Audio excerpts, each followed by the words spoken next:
Hermanos, busquen en sus Biblias, por favor.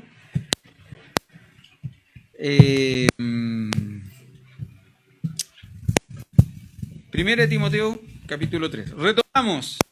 Volvemos a nuestro estudio de epístolas pastorales y retomamos donde quedamos. ¿Se acuerdan que estamos? ¿O dónde quedamos?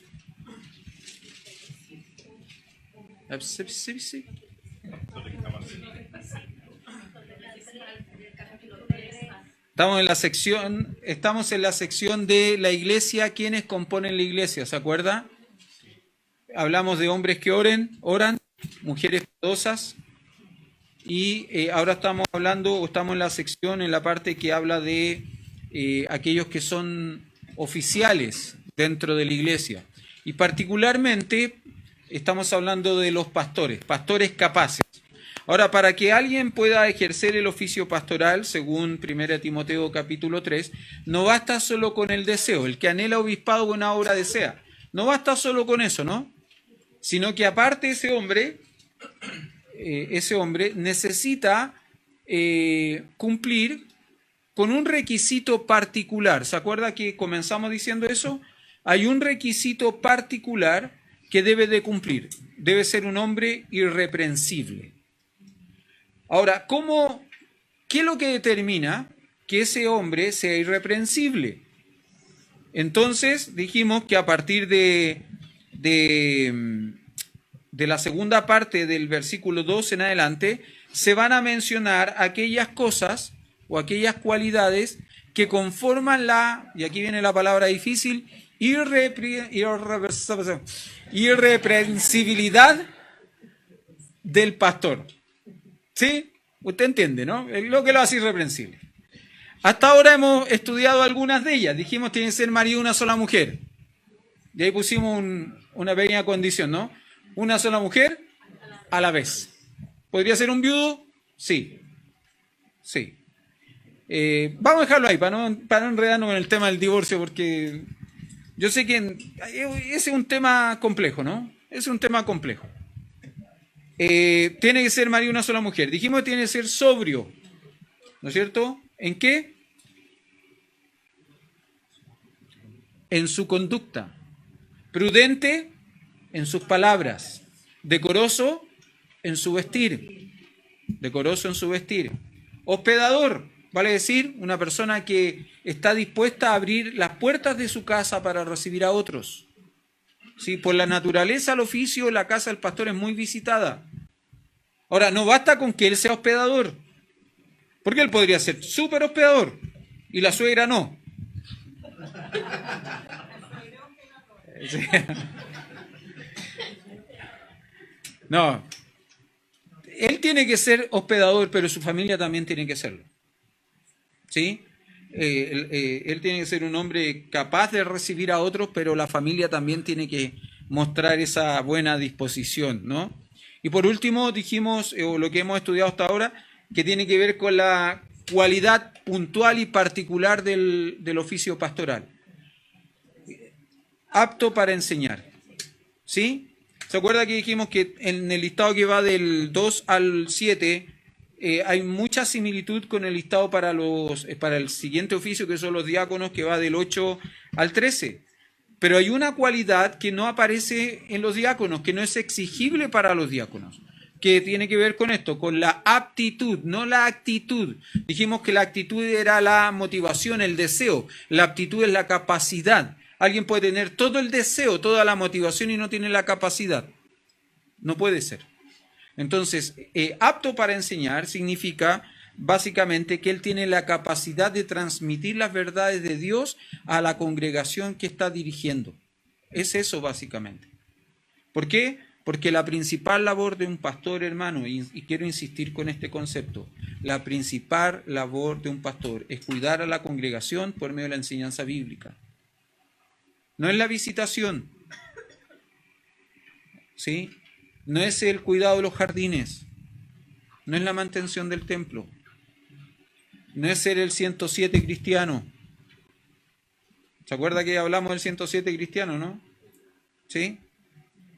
O sea, yo puedo que tenga algunos datos y yo se los voy a pasar y se los voy a dar, Pero esa no es mi principal labor. Mi principal labor tiene que ver con la enseñanza bíblica, ¿sí? Entonces, el pastor o el hombre que ejerce el oficio pastoral necesita tener esta capacidad, esta aptitud para la enseñanza. Bueno, hoy día vamos a seguir viendo algunas cosas a partir del verso 3. Mi intención es poder desarrollar todo el verso 3 hoy día, son varias cosas. Pero para poder hacerlo, ya a modo de introducción, mire, vamos a leer el verso 3. Y después de eso vamos a mirar a modo de introducción otra cosa. Dice lo siguiente, verso 3. No dado al vino, no pendenciero, no codicioso de ganancias deshonestas, sino amable, apacible, no avaro. No dado al vino, no pendenciero, no codicioso de ganancias deshonestas, sino amable, apacible, no avaro. Vamos a orar, ¿sí? Y comenzamos. Querido Señor, rogamos en esta mañana su dirección y que usted hable a nuestras vidas y que nos muestre claramente lo que su palabra, que fue inspirada por el Espíritu Santo y el Espíritu Santo nos quieren enseñar en este día. Lo pedimos por los méritos de Cristo Jesús nuestro Salvador. Amén. Por favor, avance un par de páginas hasta 2 de Timoteo capítulo 3. Avance un par de páginas hasta 2 de Timoteo capítulo 3.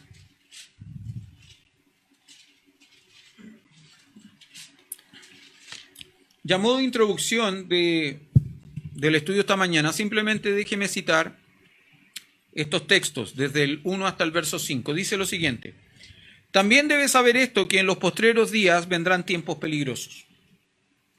Porque habrá hombres amadores de sí mismos, avaros, vanagloriosos, soberbios, blasfemos, desobedientes a los padres, ingratos, impíos, sin afecto natural, implacables, calumniadores, intemperantes, crueles, aborrecedores de lo bueno, traidores, impetuosos, infatuados, amadores de los deleites más que de Dios, que tendrán apariencia de piedad, pero negarán la eficacia de ella. A estos evita. Fíjese qué interesante la advertencia que le hace Pablo a Timoteo, ¿no? Recuerde que 2 de Timoteo es la última carta o es el último registro que nosotros tenemos de una escritura del apóstol Pablo en la Biblia. Es en un sentido la carta más íntima, más personal del apóstol Pablo. Son sus últimas palabras. Y él está escribiendo a su amado hijo en la fe, Timoteo. Él sabe que no van a tener otro encuentro, que no van a volver a estar juntos. De hecho, Pablo un poco más adelante dice: estoy listo para ser sacrificado, el tiempo de mi partida está cerca. ¿No es cierto? Él sabe, va a morir, va a ser martirizado por Roma, en Roma, dentro de poco. Y él está escribiendo a Timoteo y le está haciendo ciertas advertencias a Timoteo, advertencias finales, consejos finales. Y dentro de esto él le va a decir esto, ¿no? Dentro de estas advertencias y consejos finales, él va a decir: debes saber esto, que en los postreros días vendrán tiempos peligrosos. Ahora, la pregunta es, ¿Pablo y Timoteo estaban viviendo los postreros tiempos? ¿Sí o no?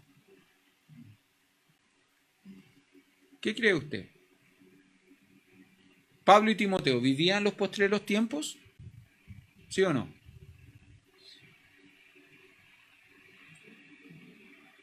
Estamos como perrito taxi, ¿no? Déjeme decirle que sí. Porque nosotros hacemos una mala asociación a los postreros tiempos. Nosotros creemos que los postreros tiempos son los tiempos finales. Pero en realidad los postreros tiempos son todos los días desde la ascensión de Cristo Jesús al cielo. En Hechos capítulo 1.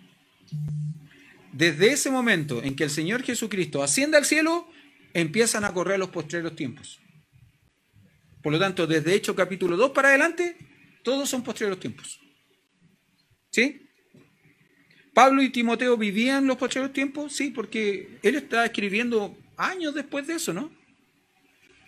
La ascensión de Cristo fue en el año 33, más o menos después de su nacimiento. La segunda epístola de Timoteo, acuérdese que fue escrita en el año más o menos 64-65. Se han pasado más o menos 22 años desde que Cristo ascendió. O sea, se han vivido 22 años aproximadamente de postreros tiempos. Ahora, para nosotros, ¿qué nos queda, no? Para nosotros nos quedan que hemos vivido 1980 años más o menos, 1990 años de posteriores tiempos. Más o menos. ¿Sí?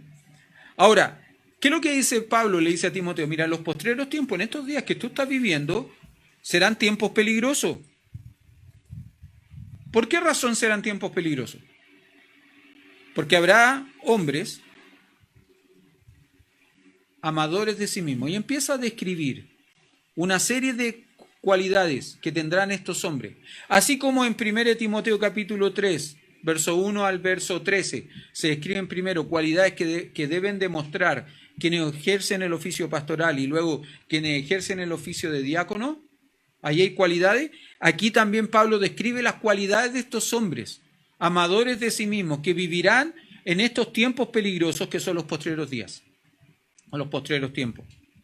Y él va a mencionar, no, amadores de sí mismos, avaros, en fin, yo ya leí el texto. Ahora, fíjese qué interesante, verso 5, cómo concluye esta sección o esta descripción. Pablo dice acerca de estos hombres, dice que ellos tendrán apariencia. ¿Sabe que la palabra apariencia ahí es la palabra morfeo? De donde viene nuestra palabra forma. Forma. La idea es alguien que toma una forma que no es la propia. Alguien que imita una manera, una forma que no es la propia. Que personifica algo que no es.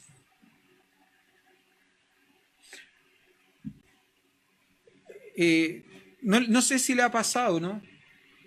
Pero con los años yo he conocido mucha gente que ha pasado por escuelas teológicas, por institutos bíblicos, que van adoptando frases que su escuela le enseñó.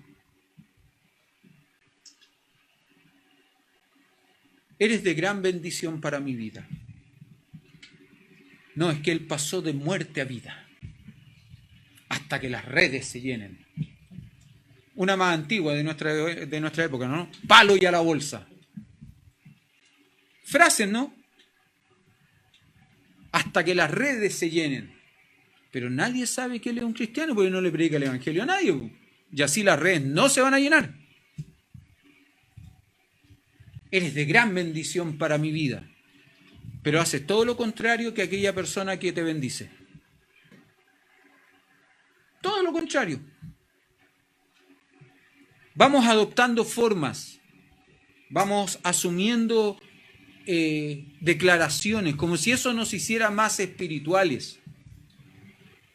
Vamos tomando en apariencia una forma, una manera de ser que no es la nuestra, que no es propia a nosotros, que no nos corresponde.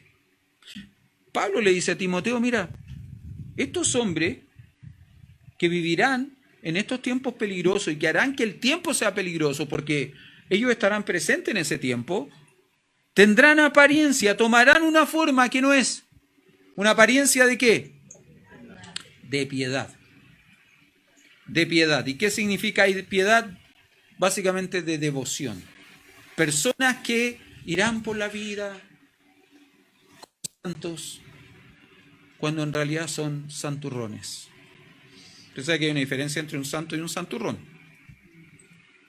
El santurrón es el que en apariencia es santo, pero en práctica no lo es. Tendrán una apariencia de algo que no son. Ahora interesantemente dice ellos, pero negarán la eficacia, el poder de la piedad. Y Pablo le dice a Timoteo, ¿sabe qué? A estos hombres, evítalos. Pon distancia con ellos. Evítalos. Ojalá no tengas ningún tipo de contacto con ellos. Ahora es difícil, ¿no? Porque uno nunca sabe bien cuando llega alguien y uno viene y dice, oh, que se ve buen hermano. Pero hay que darle tiempo. A mí pastores amigos me han aconsejado en el tiempo, mira hermano, mira pastor, me dice, mira Gonzalo, cuando llegue alguien a la iglesia, no importa de dónde venga, no importa los estudios que tenga, tómate un tiempo. Obsérvalo. Observa, ¿a qué viene? Si es tan bueno Y era tan bueno el lugar donde estaba. ¿Por qué ya no sigue allá? ¿Por qué ahora está acá? Tómate un tiempo.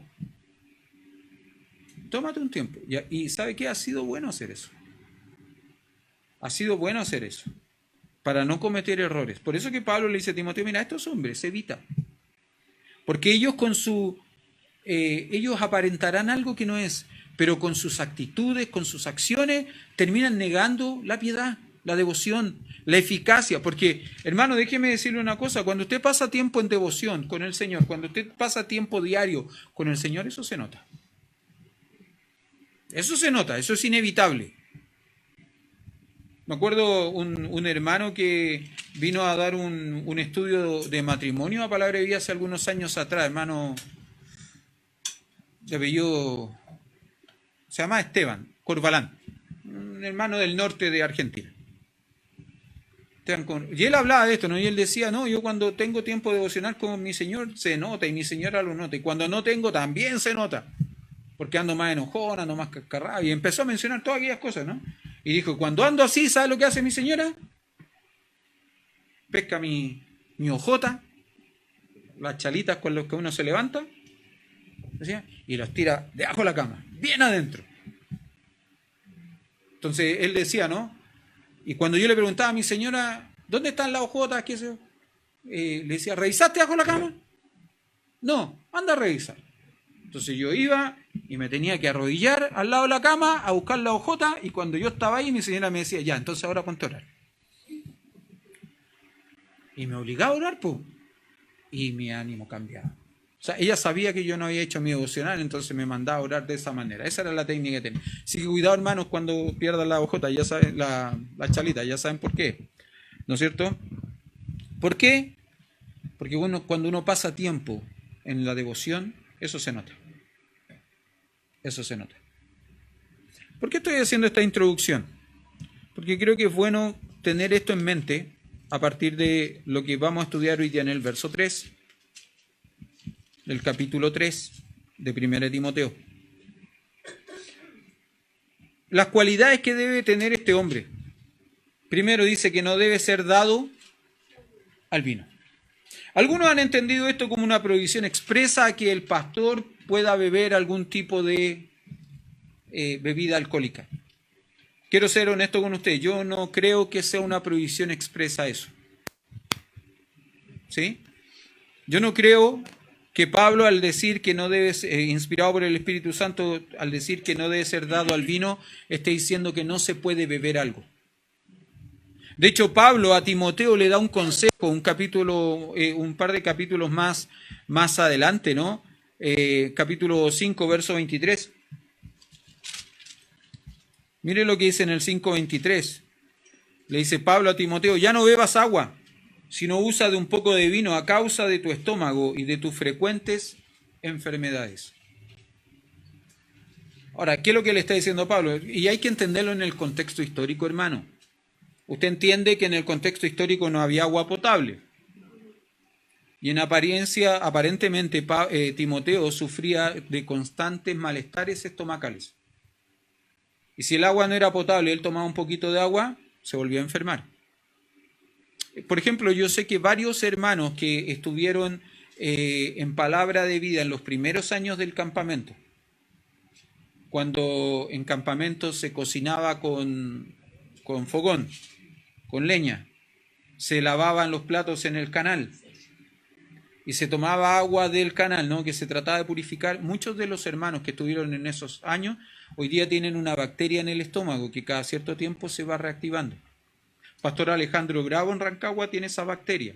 Entiendo que su hermana Jimena también la tiene. Entiendo que el hermano Cristian Olivero, que hoy día todavía está en Palabra, también tiene esa bacteria.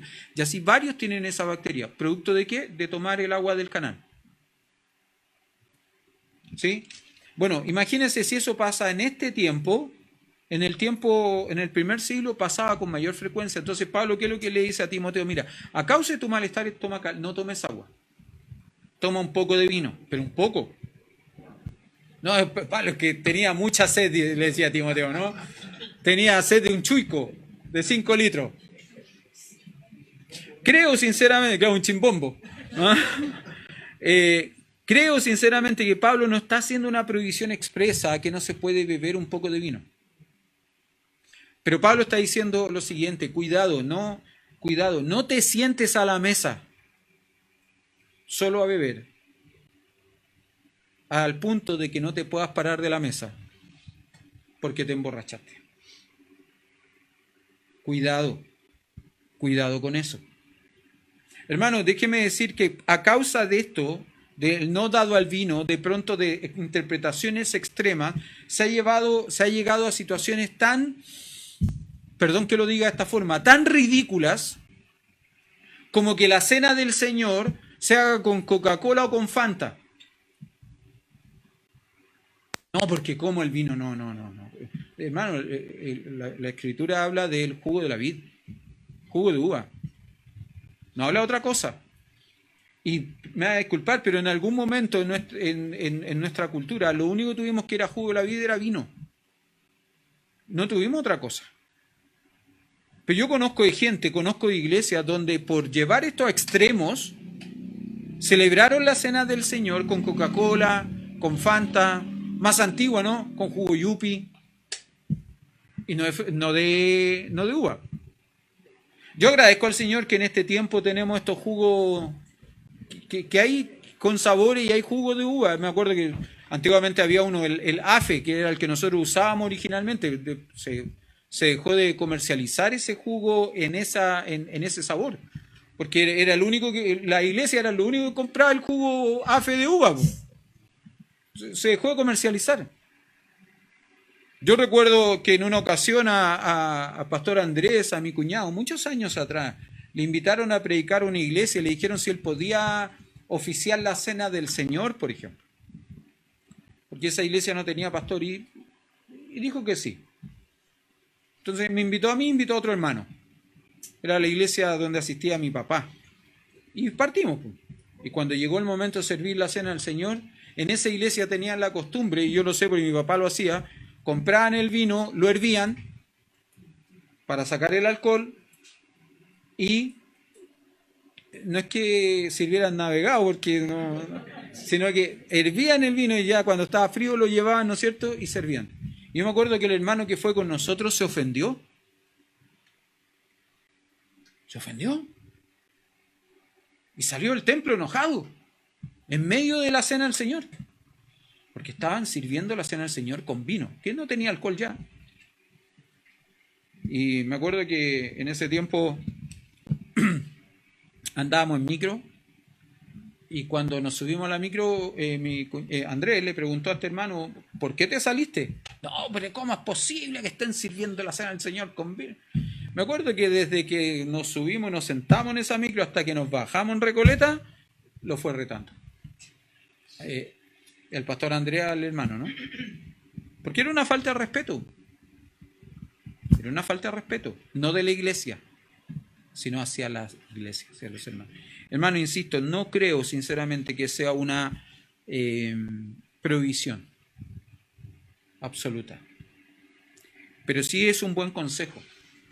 Ahora, creo que esto, no dado al vino, tiene que ver con el hecho de que el pastor no debe estar sujeto o sometido a situaciones que nublen su pensamiento o que le desacrediten. Hermano, déjeme decirle una cosa: las redes sociales nos cuentan cosas que muchas veces nosotros no nos atrevemos a contar. Y a veces fotografías nos cuentan cosas de ustedes, o me cuentan cosas de ustedes que ustedes a mí no me cuentan.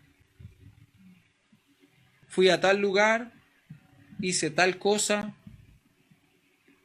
comí esto otro, bebí esto. Creo que les conté la historia de un par de jóvenes que por botarse a choro subió una fotografía con una cerveza sin alcohol. Eran sin alcohol, hermano. Y tuvieron problemas. Los criticaron y los cuestionaron. Nadie reparó en que eran sin alcohol. Pero ellos lo hicieron para generar eso. Ellos querían ver qué reacción tenía la gente, solo que les fue mal, les jugó en contra. Hermano, las redes sociales cuentan cosas. Creo sinceramente que cuando dice aquí no dado el vino, Pablo le está diciendo a Timoteo, mira, esta persona no puede ser controlada por ninguna cosa. Si hay algo que debe controlarlo, ya lo vimos hace algunos estudios pasados, ¿no? Es el Espíritu Santo, ¿se acuerda? Efesios capítulo 5, verso 17 y verso 18. Que debemos ser sabios y entendidos en cuál es la voluntad de Dios. No os embriaguéis con vino en lo cual hay disolución, antes bien sed llenos del Espíritu Santo. Si algo debe controlar la vida de un pastor es el Espíritu Santo, no el vino. Pero hermano, no solamente es el vino, podría ser un hobby. Podría ser una afición. Podría ser la comida. Me contaba una vez un hermano que en la iglesia donde él asistía había un misionero que cada vez que iban a trabajar, estos días de aseo, por ejemplo, de trabajo de aseo, se juntaban a trabajar y llegaba la hora del almuerzo y mandaban a comprar pollo asado con papas fritas. Rico, ¿no es cierto? Podríamos decirle eso a Pablo, ¿no? Por ahí tendríamos más concurrencia. El asunto es que, por ejemplo, si habían 5 trabajando, el misionero y 4 hermanos más, se compraban 2 pollos con papas. Un pollo para 4 y el otro pollo para el misionero. Él le hacía honor a esto de que pastor sin panza no da confianza, ¿no? Él da mucha confianza. Hermano, creo que este texto habla de esto, que nada te controle, no solo el vino, no solo el alcohol. Porque alguien más purista podría decirme, pastor, pero aquí no dice nada de la cerveza. No, aquí no, dice no dado al vino, así que no tengo problema en tomarme una chelita, ¿no? No dice nada acerca del whisky o cosas más fuertes. Yo puedo tomar porque aquí dice no dado al vino. No, es no dado a cosas que te controlen. El alcohol, la comida, ciertos hobbies, ciertos placeres sensuales y sexuales. No, cuidado con eso. Cuidado con lo que controla la vida de la persona. Porque lo que controla la vida de la persona, ¿sabe lo que hace? Nubla su buen juicio. Esa persona después no puede tomar decisiones claras. Muchas veces porque personas podrían venir y acercarse o acusarlo diciéndole, ¿y cómo usted? ¿Qué me viene a decir usted si usted? Cuidado. No dado al vino. Luego dice, no pendenciero. ¿Qué piensa usted cuando lee no pendenciero? ¿Qué se le ocurre?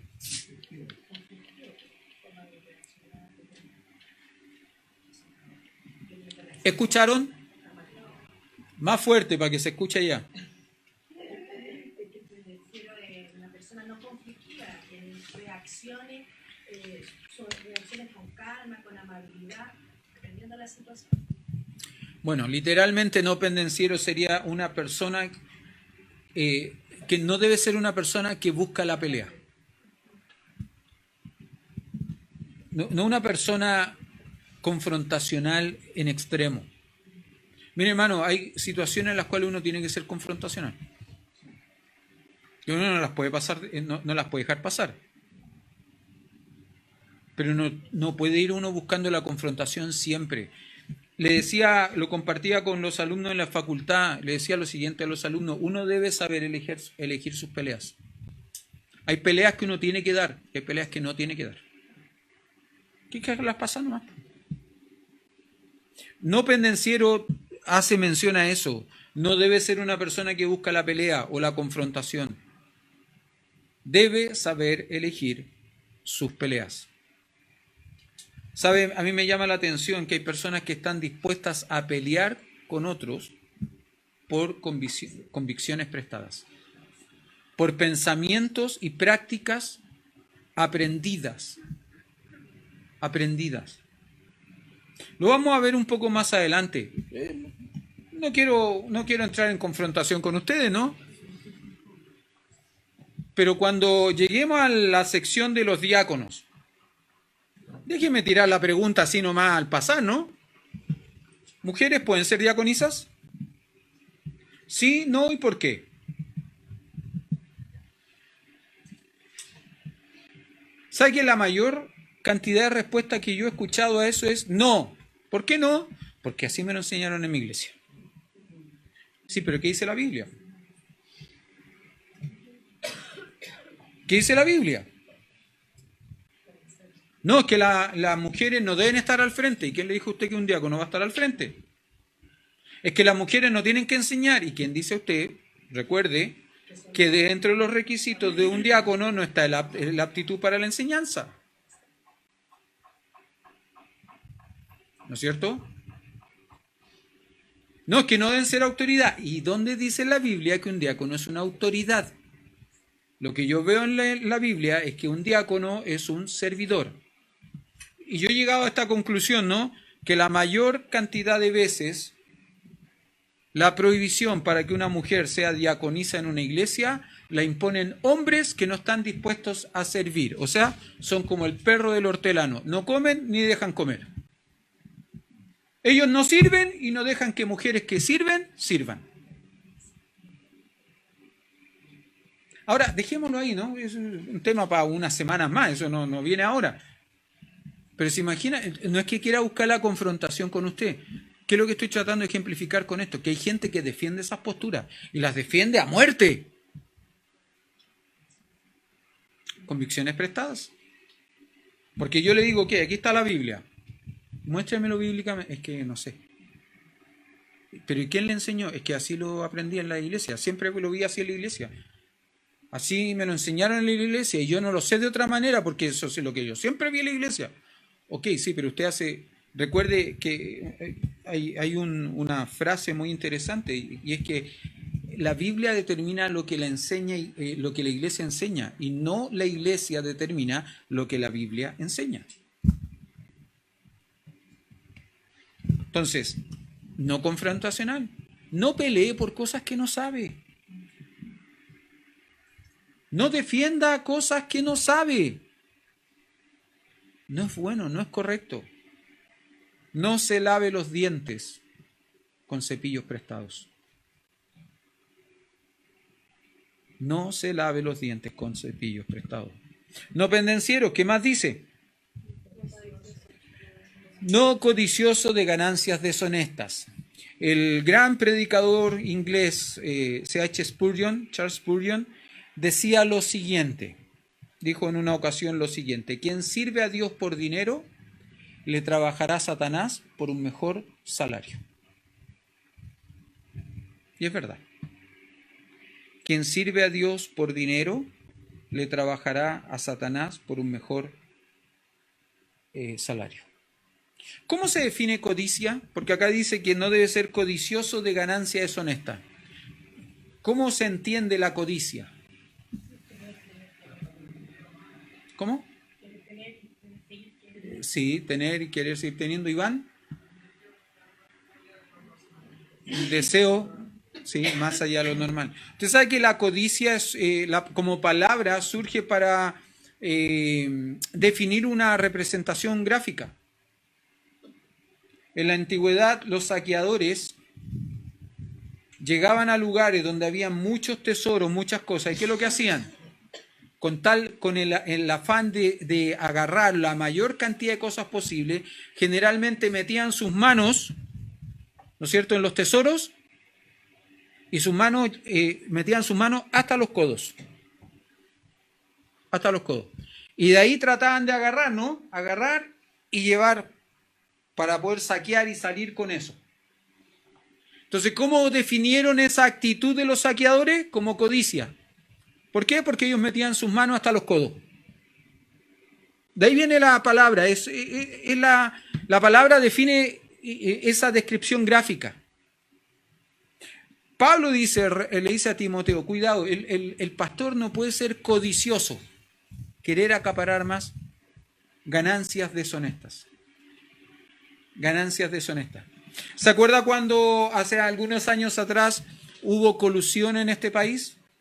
Qué raro eso, ¿no? Que haya colusión. Extraño. ¿Ah? Fue interesante, ¿no? ¿Sabe qué? Fue interesante porque particularmente cuando surgió la colusión del papel higiénico, donde interesantemente nos dijeron que lo único limpio era el papel. Extraño, ¿no? Se empezó a hablar de esto, ¿no? Ganancias deshonestas. Y se empezó a usar esta expresión, ganancias deshonestas. Porque los empresarios a través de esta colusión lo que intentaban hacer era ganar deshonestamente más de lo que podían o debían ganar. Porque fijaban precios. Porque fijaban precios. Mire, el pastor no debe ser codicioso de esto, de ganancias deshonestas. Quien entra al ministerio pastoral pretendiendo hacerse rico está mal enfocado. Está mal enfocado. Quiero, y perdón la autorreferencia en este punto, pero déjeme decirle, al ministerio no se entra para ser rico. En lo personal, y los que saben, los que me conocen de más tiempo, saben perfectamente que yo al inicio del ministerio, cuando estábamos iniciando la iglesia, yo trabajaba en una buena empresa donde tenía muy buen sueldo. Y en esa empresa yo ganaba 3 veces lo que gano hoy día. Sí, yo no entré al ministerio pastoral para hacerme rico. ¿Se entiende, no? No es la realidad. Quien entra al ministerio pastoral con ese propósito está mal enfocado.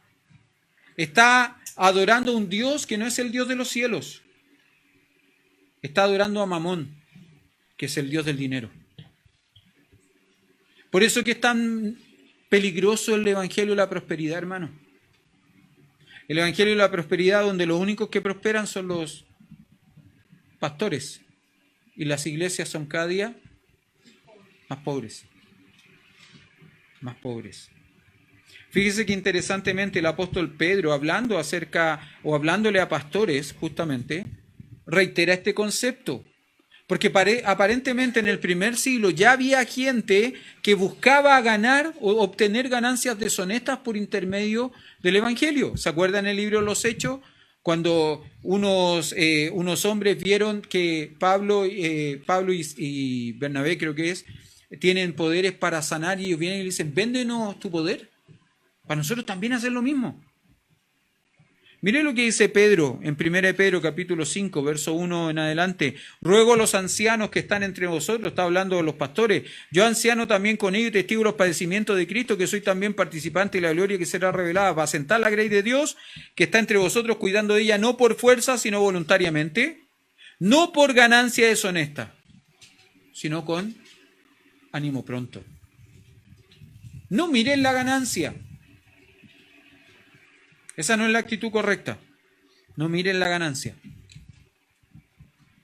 Quien sirve al Señor por dinero, le trabajará al diablo por un sueldo un poco más grande.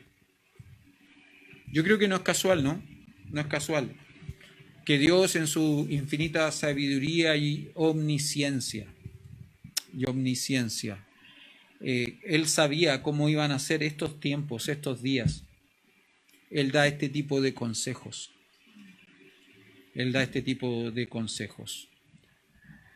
Mucho se habla en esta época del lucro. ¿Qué es lucro? ¿Alguien sabe lo que es lucro? ¿Lucrar?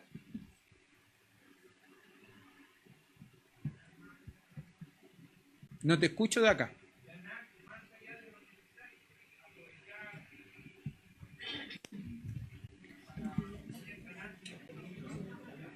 Ok. ¿Qué cosa?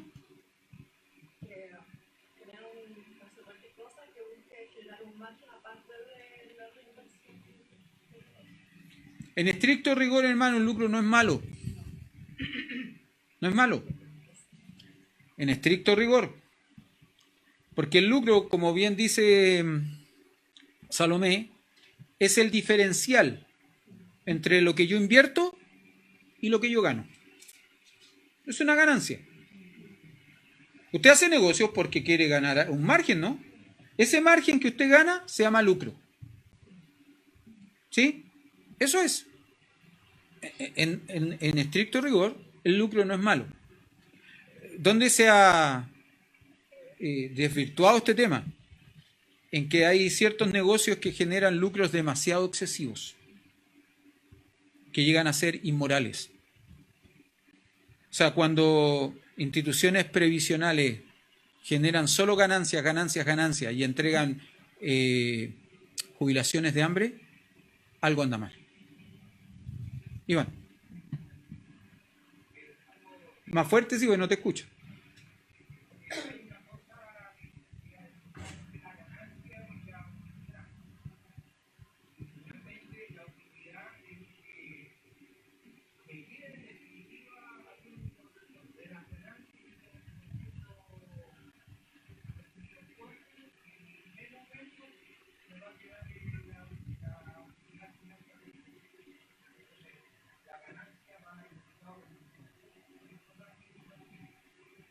Ok, gracias Iván. Sigo entonces, hablando del lucro.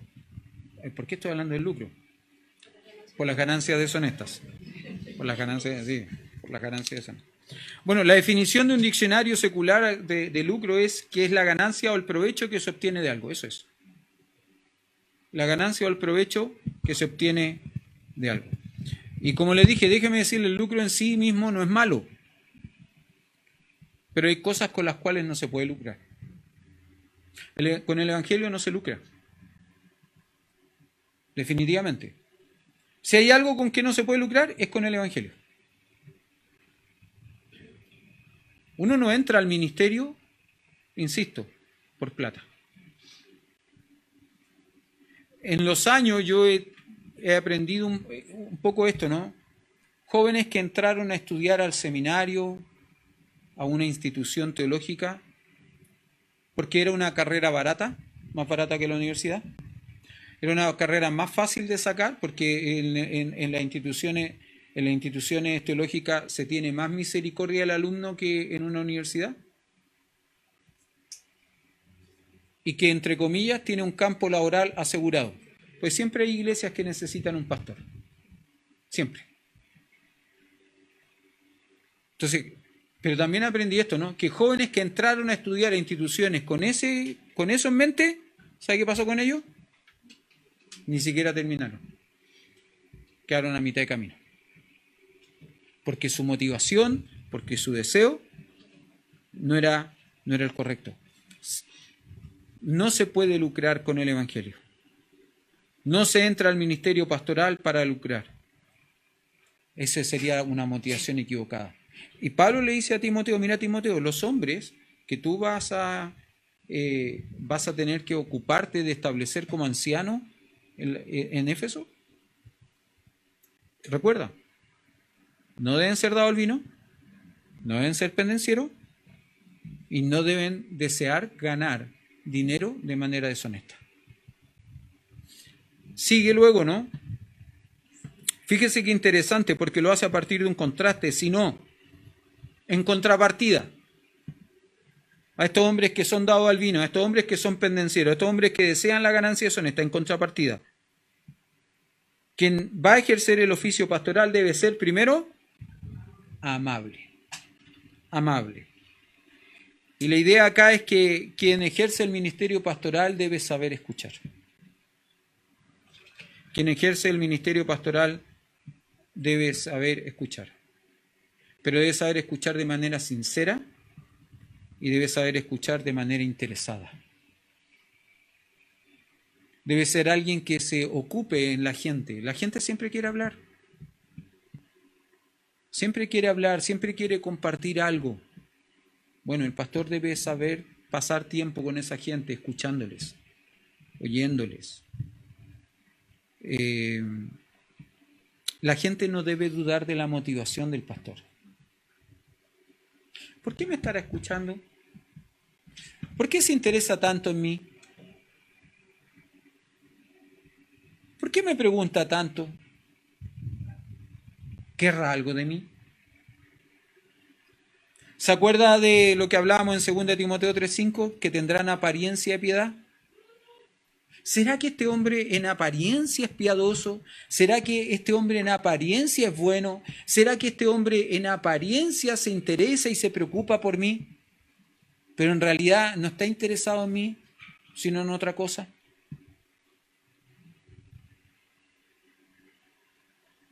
Una de las cosas que yo agradezco al Señor es no saber de los ingresos de esta iglesia de manera personal. ¿Cuánto da quién? Yo agradezco al Señor por eso. Yo no sé si usted da 1, 10, 20, 100, 500 o 1.000.000. No tengo idea. Y no me interesa.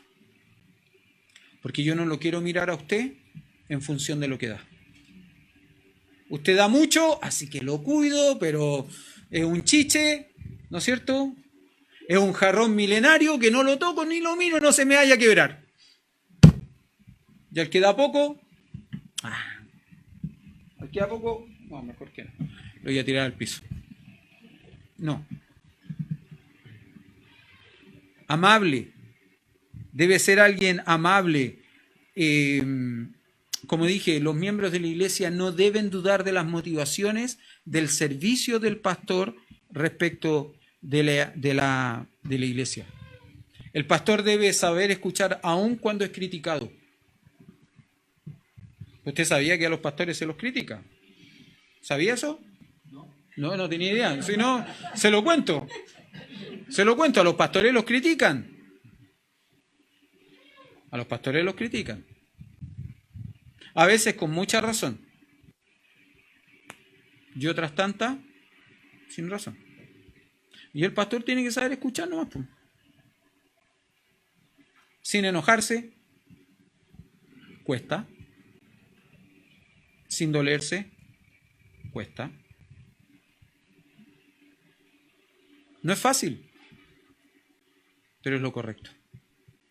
Uno se pone triste, a veces uno se acuesta triste,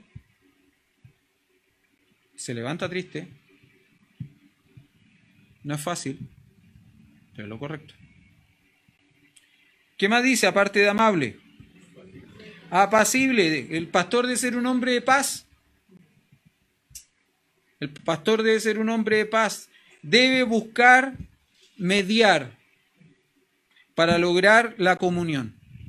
Mire, hermano, a veces hay dos buenos hermanos que en los años fueron buenos amigos que hoy día están peleados. ¿Y sabe lo que tiene que hacer el pastor? Tratar de hacer que se reconcilien. ¿Es fácil? No. Porque hay algunos que son más chúcaros que otros. Hay algunos que son más chúcaros que otros. Pero el pastor debe ser esto, ¿no? Un hombre de paz, un hombre que medie para lograr juntar gente. Debe ser, ya vimos antes, ¿no? Que no debía ser pendenciero. ¿Se acuerda que dijimos eso? Que no debe ser pendenciero, que no debe buscar la confrontación, pero también les dije que hay confrontaciones que uno tiene que dar. ¿Se acuerda cuando estudiamos Primera de Tesalonicenses y dijimos que en Primera de Tesalonicenses como carta se escribió porque Pablo necesita defender su ministerio? Porque hay gente que ha venido a Tesalónica a decir, Pablo ha sido muy bueno, se ha mostrado muy bueno delante de ustedes, pero en realidad es porque quiere lograr cosas de ustedes. No lo hace sinceramente. Y Pablo tiene que defender su ministerio. Y eso lo hace en los primeros 2 capítulos. Defiende su ministerio. Yo me acuerdo que cuando estaba enseñando esto, justo hablé por teléfono con mi cuñado y con el pastor Andrés en Australia y me dice, ¿qué estás enseñando? Le dije, Primera Tesalonicenses. Me dice, interesante. Y empezamos a hablar, ¿no? Y él me dio un consejo basado en lo mismo. Me dijo, nunca defiendas tu persona, pero sí defiende tu ministerio. Que tu persona la defienda Dios. Pero cuando critican y cuando ponen en duda tu ministerio, estás poniendo en duda tu servicio a tu Señor. Y eso no es lo correcto. Defiende tu ministerio, no defiendas tu persona. Bueno, el pastor debe ser un hombre apacible. Debe saber dar peleas, debe saber confrontar ciertas cosas, pero no debe ser un hombre que se enoje y pelee defendiéndose a sí mismo. Debe dejar que Dios exhiba su justicia, como la luz del mediodía. No solo debe ser amable, no solo debe ser apacible. Algo más. No debe ser avaro. Y de nuevo va al punto de las ganancias, ¿no? Del dinero. Del dinero. Si bien la avaricia siempre nosotros la vinculamos con el dinero, fíjese que interesantemente el pastor Warren Wiersbe en su comentario de este pasaje dice lo siguiente. Dice que la avaricia podría incluir la popularidad, podría incluir un ministerio más grande, podría incluir el reconocimiento, el deseo de ser reconocido. Porque generalmente ministerios más grandes, ser más popular, ser reconocido, ¿sabe lo que trae aparejado? Más dinero, más invitaciones, más ofrendas. Porque seamos honestos, cuando a un pastor lo invitan a predicar a otra iglesia, recibe una ofrenda. Cuando lo invitan a una conferencia y lo llevan, ¿no es cierto? Aparte de pagarle los pasajes y la estadía, donde va a estar, todo el cuento, esa persona sale y recibe una ofrenda. Entonces, pastor Warren Wiersbe dice, cuidado con esto. La avaricia no solo tiene que ver con el dinero de primera fuente. La avaricia también podría ser de cosas que por segunda fuente me hagan tener más dinero. Hermanos, estas cualidades debe cumplir un hombre que quiere servir debe servir al Señor en el pastorado, que quiere ejercer el oficio pastoral. Usted sabe que nosotros venimos hace un tiempo orando por otro pastor dentro de nuestra iglesia. ¿Sí? Yo le he dicho, no es que yo me quiera ir, no pretendo irme. Por mí me muriese siendo pastor en esta iglesia. Me jubilase y me muriese siendo pastor en esta iglesia. Pero no sé lo que el Señor quiere.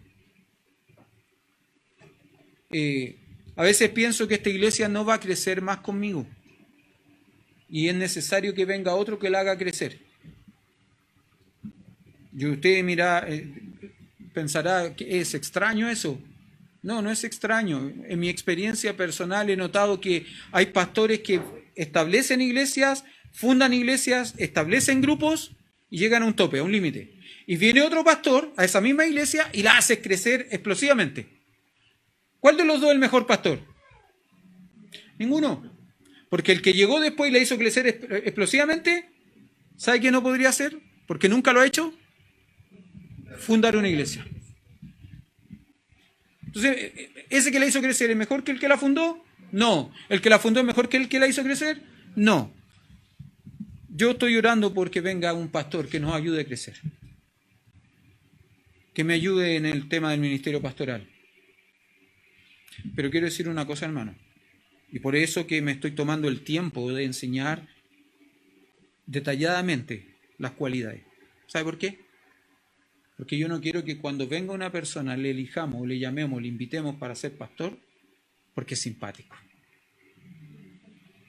porque es carismático, porque es buena onda. Yo puedo hacer lo que yo quiera con él. Y él es súper amistoso, súper buena onda, súper popular. No, nosotros lo que queremos es que sea irreprensible. Marido de una sola mujer, sobrio, prudente, decoroso, hospedador, apto para enseñar, no dado al vino, no pendenciero, no deseoso de ganancia deshonesta, sino amable, apacible, no avaro. Hasta ahí vamos. Próxima semana seguimos con más. Vamos a orar.